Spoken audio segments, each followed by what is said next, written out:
O más bien, desde las diferentes disciplinas que nos permiten entender un lugar como este, ahorita viene caminando el territorio la corporación que presentamos en la parte de abajo, que están desarrollando su estímulo y pues nos van a hablar un poquito de ambientalmente, geológicamente, de dónde sale este lugar, por qué están estas piedras acá, la conformación y la vegetación. Pues para eso está Gabriel. Gabriel es administrador ambiental. Pues desde caminando con Karen y con las personas que hicieron la presentación abajo, pues tiene un trabajo ya de ¿cuántos años? 10 años ya, o más. En donde casi que de los productos que ustedes ven en redes o el juego que está abajo, pues ha sido un trabajo bastante juicioso como para comprender desde lo ambiental, histórico, también las problemáticas que tiene el municipio. Pues muchas gracias, Gabriel. Vale, no, muchas gracias a Ever, a la alcaldía, pues por el espacio. Saludarles, buenos días para todos y para todas. Buenos días. O tardes, no sé. Bueno, sí, hablar un poquito como de la importancia ambiental de este lugar. Digamos que nosotros como profesionales en el tema ambiental y suachunos, ¿no?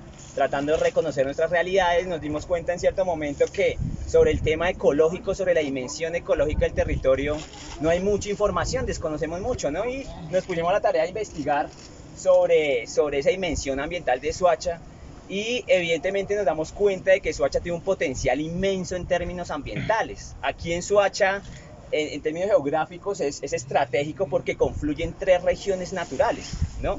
Entonces confluye hacia esta zona. Ustedes, si de pronto pasan, ahorita más tardecito van a ver que la neblina se va a ir tomando el lugar. Entonces esta es una zona con influencia de la región natural del Tequendama, ¿no? Aquí nomás tenemos el salto del Tequendama. Hacia la montaña, ¿no? Hacia allá detrás de esa montaña, ahí está el cañón del río Soacha, tenemos hacia el sur, todas esas montañas, la zona de influencia del páramo de Sumapaz, ¿sí? Todo eso es páramo de Sumapaz y casi el 25% de la zona rural de Soacha es páramo, ¿no? Y eso es muy desconocido en términos, digamos, de los soachunos de allá de la zona urbana.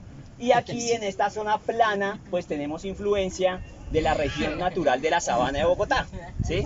Entonces, digamos que esa confluencia genera una dinámica ecológica bien interesante del territorio, y aquí exclusivamente en este sector donde estamos, ustedes ven un paisaje muy raro, ¿no? Muy particular, ¿cierto? Aquí se genera un ecosistema donde estamos, este ecosistema los ecólogos, los biólogos lo denominan en el enclave subxerofítico o semiseco, ¿sí? ¿Y por qué? ¿Por qué surge este ecosistema? Digamos, es influencia de la región natural de la sabana, es un ecosistema endémico, es decir, que solamente existe en cierta región de la sabana de Bogotá. En este caso, en el suroccidente de la sabana de Bogotá, solamente tenemos esta conformación ecológica que estamos viendo en este momento. Está Soacha, está Mosquera, está Boyacá y está Madrid. Esos 4 municipios tienen este ecosistema, y es un ecosistema que está en vía de extinción, ¿no? Que está desapareciendo principalmente porque es un ecosistema que se encuentra entre los 2.600 y 2.800 metros sobre el nivel del mar, y pues ahí es donde se ha dado todo esto, todo el desarrollo urbano de la sabana, y donde se desarrolla la actividad minera, ¿sí? Entonces ya esto está en vía de extinción. ¿Y por qué se da este ecosistema? Principalmente porque aquí en este territorio tenemos un déficit hídrico. Digamos que aquí llueve menos que en otros lados. Uno ve que en Bogotá caen unos aguaceros, graniza, y acá en Soacha no llueve. ¿Y por qué será eso? ¿De dónde creen? ¿Por qué llueve? En Colombia, ¿cuáles serían las 2 fuentes principales de lluvia? ¿Cuáles creen que serían? Las montañas. Las montañas, sí. El H2O. Pero ¿de dónde sale todo ese viento? ¿De dónde sale toda Del río Bogotá. Bueno, entonces digamos que las principales fuentes de humedad de Colombia son los mares, ¿no? Entonces el famoso ciclo del agua que nos enseñan como en quinto de primaria, que el sol calienta, el mar, en este caso, se evapora y se condensa y llueve, ¿cierto? Entonces, los mares, como son masas gigantes de agua, pues ahí es donde procede la principal fuente de humedad del país, los 2 mares que tenemos. Y el otro muy importante, ¿cuál creen que es? Los ríos. No, No, pues Una la zona vejeta- muy importante. El Amazonas. El Amazonas, correcto. Por eso es tan importante el Amazonas, no solamente para nosotros, para el mundo entero, porque es una fuente de lluvia para el mundo entero. ¿Sí? Dicen los científicos ahora que los ríos más grandes están es en el cielo, no están es acá en la superficie, sino están en el cielo. Entonces, como es una biomasa tan grande, los arbolitos también respiran. Eso técnicamente se llama evapotranspiración. Entonces ellos también, esa masa gigantesca del Amazonas, evapotranspira y los vientos arrastran todo eso hacia acá. Y esa cordillera que está allá, ¿esa qué cordillera es? La La central, ¿no? No, ¿No la oriental? la oriental, ¿cierto? Esa es la cordillera oriental. Ok. Y el Amazonas queda hacia allá, hacia el sur, ¿no? Hacia ese lado. Entonces cuando vienen todos esos vientos, se chocan contra esa cordillera y por eso es que ustedes ven más nubes allá, ¿cierto? Y allá es donde llueve más, hacia la zona oriental. Cuando esas nubes pasan la cordillera y llegan acá, ya llegan Sin agua. sin agua, porque todo acá, en el choque con la cordillera, caes allá en la zona oriental. Y por eso aquí en Soacha y en los municipios occidentales de la sabana casi no llueve, no tenemos agüita y por eso se da este tipo de ecosistema, ¿vale? Endémico. Entonces toda esta plantica, que esto es el ágave, la puya, este tipo de pajonal, ¿no? Es nativo. Lo que sí no es nativo es este amigo que es el pasto quicuyo, ¿cierto? La vegetación herbácea era otra acá en este territorio, pero digamos que este territorio está relativamente bien conservado. Entonces nosotros desde Caminando siempre hemos hablado que la importancia de Canoas no es solamente en términos arqueológicos como nos los vienen comentando los compañeros, sino en términos ambientales tenemos acá una zona especial. Y aquí además de la vegetación, anidan unas aves muy particulares. Un dibujito ahí en la Secretaría de Cultura está la alondra. Hace poco un compañero Phil dibujó ahí una alondra cornuda que solamente está aquí en estos ecosistemas, ¿sí? Y ella anida dentro de estos pajonales, ¿cierto? Y entonces todo el tema urbano, todo el tema minero, pues la afecta directamente. Por eso también sería importantísimo aquí hacer un plan de manejo, ¿sí? Que estamos hablando con un compañero, que es importante por todo ese potencial que tiene el territorio, porque como dice Berardo, la idea es que transitemos por el mismo sendero todos, porque acá, digamos, los animalitos generalmente anidan y se refugian dentro de los pajonales, ¿sí? Acá no tenemos árboles grandes, entonces ellos ¿qué hacen? Meterse en los pajonales. Entonces, digamos que tenemos un ecosistema muy importante que lamentablemente desconocemos y desde la institucionalidad lamentablemente también se desconoce mucho. Entonces es muy importante por eso. Y lo otro importante aquí, la otra pregunta que siempre nos hacíamos nosotros es ¿por qué las rocas? ¿No? ¿Por qué las rocas? ¿Por qué tantas rocas? ¿Por qué tanto afloramiento rocoso? Y digamos que hay algunos estudios, algunos científicos que dan como una idea de eso. Esta cordillera, digamos que el territorio cuando uno lo ve, pues el territorio también ha cambiado, también ha evolucionado, ¿no? Hablamos ahorita que esto era un gran lago, ¿no? Que se llama el Gran Lago de Humboldt, le decían, o el Gran Lago de Funce, o de la Sabana, ¿cierto? Esto era un lago cerrado que desembocaba por el Salto del Tequendama. Cambia el clima, ¿cierto? Esa película que nos vimos nosotros, La Era del Hielo, eso, decía un amigo, eso lo grabaron aquí. Entonces, porque acá había mastodontes, seguro, allá aparece el mamut, pero acá eran mastodontes, ¿cierto? Todos los animales existieron en este territorio. Entonces, cuando surge esta cordillera, que eso surge termina su levantamiento hace 3 millones de años, queda ese lago, queda ese gran lago en toda la sabana de Bogotá, que salía por el Tequendama, y Thomas Van der Hamen, que ha hecho estos estudios, que pronto por ahí lo han oído, hay una reserva en Bogotá que se llama Thomas Van der Hamen, decía que en la sabana de Bogotá, a partir de los 2800, o sea, la laguna estaba sobre los 2600, que es la zona plana, ¿no?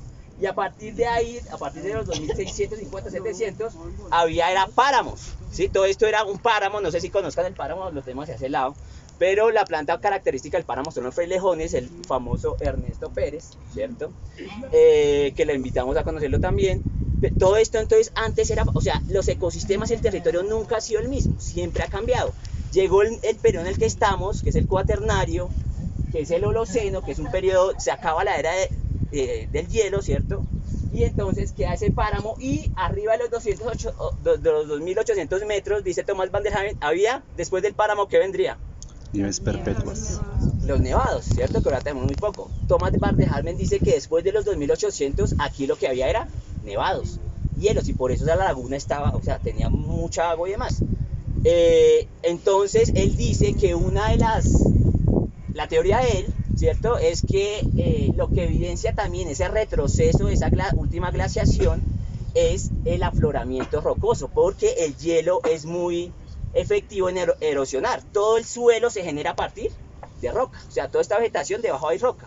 Pero entonces, él dice, hubo seguramente una glaciación porque el hielo, al retroceder, al acabarse la glaciación, pues deja la roca desnuda. Y por eso, en ciertas zonas de la sabana, hay esos tipos de afloramientos rocosos que como nos explicaron los compañeros, también sirvieron en su momento de refugio para los primeros pobladores del territorio. Entonces digamos que es una de las razones, cambia el clima y digamos que esta parte plana entonces hace más calorcito, toda esa agua se desagua de la parte plana de la sabana de Bogotá y digamos que ese fondo de la sabana no era totalmente horizontal, sino que era ondulado, ¿sí? Y tiene ciertos desniveles desde los cerros hacia el centro, desde el norte hacia el sur. ¿Y qué es lo que queda entonces? ¿Qué es lo que nos queda ese gran lago? Que ya toda la zona urbana casi lo ha desaparecido. ¿Qué ecosistema? Humedales. Los humedales. Entonces los humedales también son un relicto de toda esa evolución biológica y ecológica del territorio. En Soacha tenemos solamente 2 humedales oficialmente protegidos, pero en los ejercicios de caminando hay más de 30 humedales en el territorio, ¿sí? Entonces, digamos que eso es como un contexto muy general de la historia y de la importancia ambiental de este territorio. No sé si tengan alguna pregunta, alguna duda, algún comentario. ¿Qué pasó con Los humedales acá los humedales de acá, Gabriel? Pregunta. El Neuta, el Vínculo, el Tierra Blanca, ¿sí? Bueno, el río también es muy importante, ¿no? Esas curvas que da el río tienen un nombre técnico, ¿cómo se llama eso? El Tibanica. Los meandros, ¿cierto? Los meandros generalmente están en la parte baja de la cuenca. Nosotros estamos en la parte baja de la cuenca del río Bogotá, media baja. Y los meandros sirven primero para bajar la velocidad del río. Si ellos vienen de arriba, entonces le bajan la velocidad al río. Ahí se dan ciertas dinámicas ecológicas de los peces. Ya no hay peces porque ya el río está totalmente contaminado, pero ahí los peces desoban y demás. Y en esos meandros también el río en época de lluvia se expande, crece, ¿no? Se inunda en estas zonas meándricas y ahí también se dan otras dinámicas y se generan humedales temporales. El río, digamos que en Soacha, creo que ahorita hicieron la pregunta, si lo habían desviado. Nosotros no tenemos conocimiento en Soacha, pero si uno va a Bogotá, el río desde que entra a Bogotá es solo una línea, es muy recto, y eso no es normal. Un río no es así, un río es como esto que se ve acá. Entonces en Bogotá lo han desviado para favorecer, lo han desviado no, lo han rectificado, lo han canalizado para favorecer pues el desarrollo urbano, ¿no? Yo te iba a hacer una pregunta. Ese río que está acá, el de Bogotá, ¿hay posibilidad de estar cerca a la orilla? O porque como yo lo veo allá que no hay nadie, lo tienen cercado, lo tienen cerrado, o hay posibilidad de uno acercarse a la orilla. Pues esas ya son predios privados, ¿no? Ese es el tema. Ahí en la Indumil está ese es un proyecto de la Carna, ¿cómo es que se llama? El corredor, ahí por ciclovía, por la Indumil. Parque lineal. El parque lineal, ¿sí? Esto creo que es privado, pero allá, ese sector, ¿cuál es? Eso es San Nicolás. Eso es al frente como de San Nicolás, más o Ahí menos. está Oscar de San Nicolás. Ahí está el parque lineal, que ahí puedes recorrer el río por la orilla, por la zona de ronda que llamamos, ¿no? ¿Y ya está listo hasta allá? Un compañero está Para que no se haciendo una escucha, Dani. Hay una pregunta. Con respecto a los meandros, yo no sé si son completamente naturales o también tienen alguna intervención para que la ingeniería que la desviación sea así.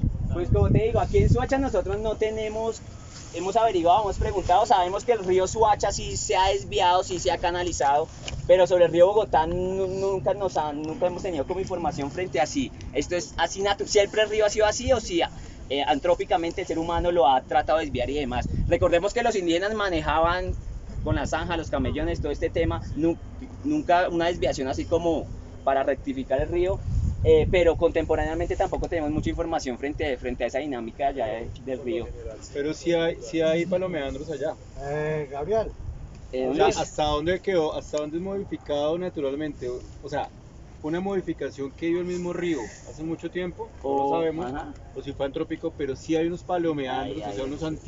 un antiguo cauce del Camino. río, Ujú. que es lo verde que se ve allá de esa línea.